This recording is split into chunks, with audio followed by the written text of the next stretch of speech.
bài show hello bubaro chi ba lu say ana avil si kina papai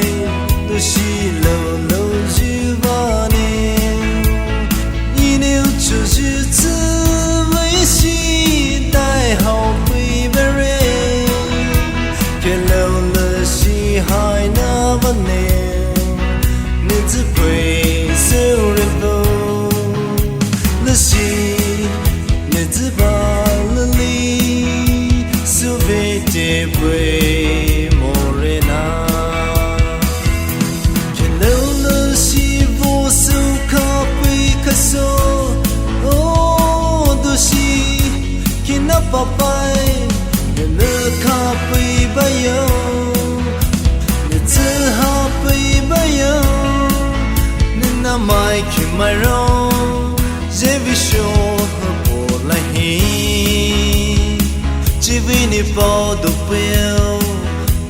hello her với her redoni chỉ vì bay bay mai với bay bay hello her ro bay ma sa ba hello chỉ mo chỉ bao nhiêu hello her ta zamo hele si me hine the si je si su so kina papai la li da lo juvane a hai le si ju vai si su phe pui bere a hai la tao la me vane ne hita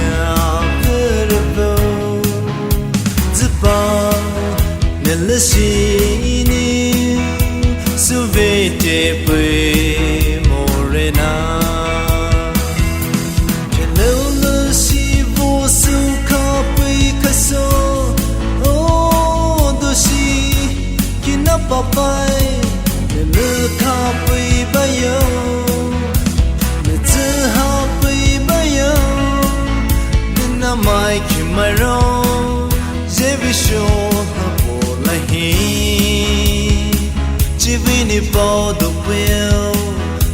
hello her với her redoni chỉ vì bay bay mai với bay bay hello her ro bay ma sa ba hello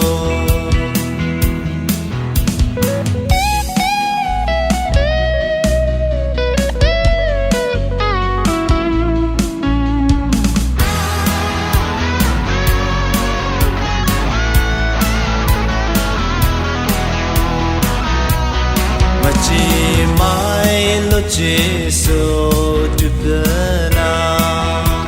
số giờ bây giờ vào với si lấy cái lô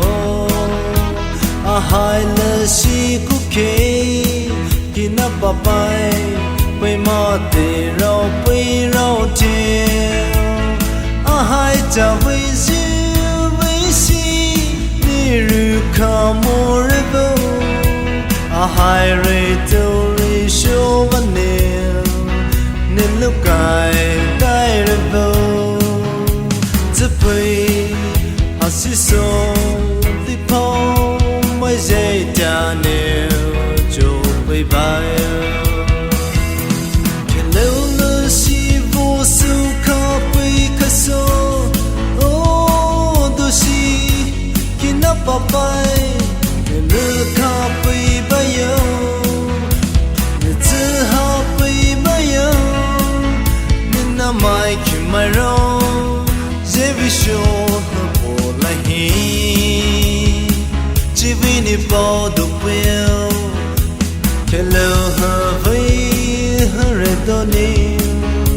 je vi bay bay mai với bay bay hello her ro bay ma sa